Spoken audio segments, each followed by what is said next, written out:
కష్టాలు కూడా చాలా వర్ణాతీతం. నేను ముఖ్యంగా ఒక చిన్న సంఘటన చెప్పాలనుకుంటున్నాను. 2023 జూన్ 16వ తారీఖు నుంచి హైదరాబాద్లో అడుగుపెట్టిన కాంచి ఈ 2 సంవత్సరాలు అలుపెరగని పోరాటం చేస్తున్నాం. ఈ పోరాటంలో 18 మంది నాతో పోరాటం చేస్తున్న స్నేహితులు అందరూ మరణించడం జరిగింది. ఈ పోరాటంలో ఇప్పటికీ ఈ కేసు జీవో నెంబర్ 46 కేసు అనేది సుప్రీంకోర్టులో నడుస్తూనే ఉంది. గిందాక మీరు ఆ మీడియాలో చూసింది నన్నే. హైకోర్టు ముందు కళ్ళంబట్టి నీళ్లు పెట్టుకుని ఏడ్చింది, సెక్రటరియట్ దగ్గర దెబ్బలు తిన్నది అన్నీ మేమే.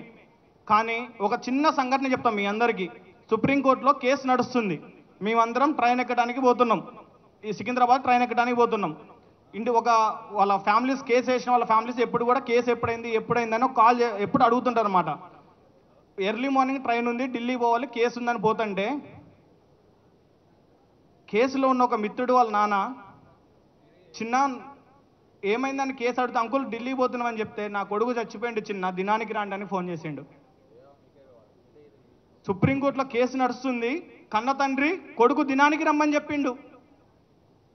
అసలు మేము ఓట్లు వేసిన రోజేమో కాంగ్రెస్ ప్రభుత్వం మేము అధికారంలోకి రాగానే జీవో నెంబర్ 46 రద్దు చేసి నష్టపోయిన ప్రతి ఒక్క బాధితుడికి వెంటనే అపాయింట్మెంట్లు ఇస్తున్నాం.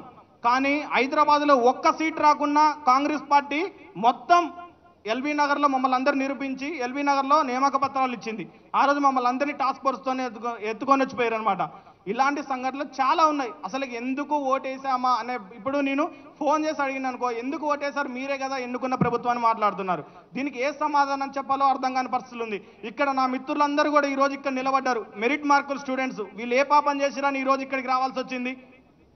మెరిట్ మార్కులు లేని వాళ్ళకు ఉద్యోగం ఇచ్చంటే మరి అదే టీఆర్ఎస్ పార్టీకి 40 సీట్లు వచ్చినాయి, వాళ్ళకి ఇవ్వచ్చు కదా, వాళ్ళకి అధికారం ఇవ్వచ్చు కదా. ఎవరికైతే ఎక్కువ సీట్లు వస్తాయో వాళ్ళకే మనం మెరిట్ అధికారం చేపట్టే అవకాశం వస్తుంది. వాళ్ళకి 64 వచ్చినాయి, వీళ్ళకి 40 వచ్చినాయి. కానీ వాళ్ళు చేశారు. కానీ 130 మార్కులు వచ్చిన మా మిత్రులు ఇక్కడ ఉన్నారు, కానీ ఒక్క సీట్ రాని వాళ్ళకే న్యాయం చేశారు.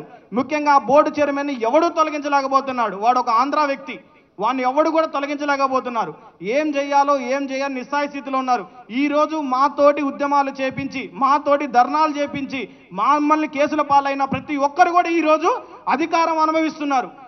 సిరాజ్కి ఇవ్వడానికి ఏమో ఆర్డినెన్స్ తీసుకురావచ్చు, 42% బీసీ రిజర్వేషన్ కోసం ఆర్డినెన్స్ తీసుకురావచ్చు, ఇంకా దేనికోసమైనా ఆర్డినెన్స్ తీసుకురావచ్చు.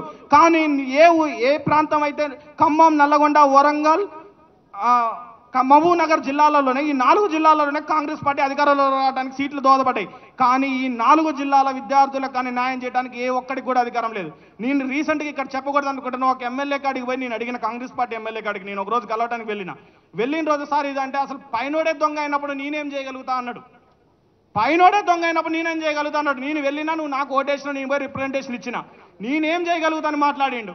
కళ్ళమ్మడి కన్నీళ్ళు పెట్టుకోవాల్సి వచ్చింది. స్టేట్కి ఎందుకు హోమ్ మినిస్టర్ లేడండి? ఇప్పుడు దిల్షుక్ నగర్లో ఒక్కరోజు దిల్షుక్ నగర్ వచ్చి చూడండి, కాఫీ షాపుల దగ్గర ఇంటికి మొన్న దీపావళి పండగకి ఇంటికి వెళ్ళలేక కళ్ళమ్మ నీళ్లు పెట్టుకొని ఏం చెప్పాలో తెలియక 32 సంవత్సరాలు వచ్చిన వాడు వయోభారంతో, ఆర్థిక భారంతో, మానసిక క్షోభతోటి స్టడీ హాల్లో నిమగ్నమైపోతున్నాడు. అన్ని నోటిఫికేషన్ లాగా కాదండి, పోలీస్ నోటిఫికేషన్ అంటే ఉరకాలి, దూకాలి, లాంగ్ జంప్ పట్టాలి. ఇప్పుడున్న అసెంబ్లీలో వచ్చిన వాళ్ళని దూకమంటే అర్థమవుతుంది.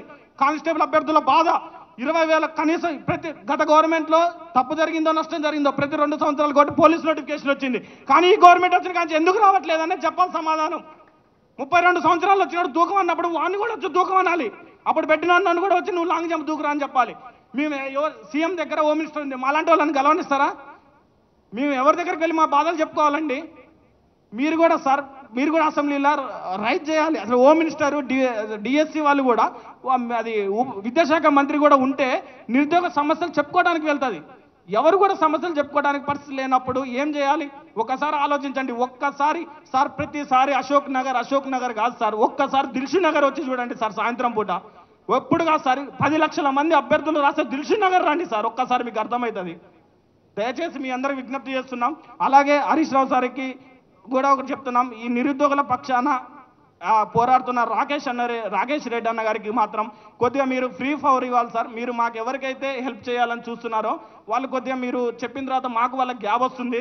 నిరుద్యోగులందరినీ కూడా పార్టీలకు అతీతంగా ఏ పార్టీ అన్నా కానివ్వండి, ఎవరన్నా కానివ్వండి, సహాయం అంటే చేసే రాకేష్ రెడ్డి లాంటి వాళ్ళు మీ పార్టీలో ఉంటారు, చాలా అదృష్టం.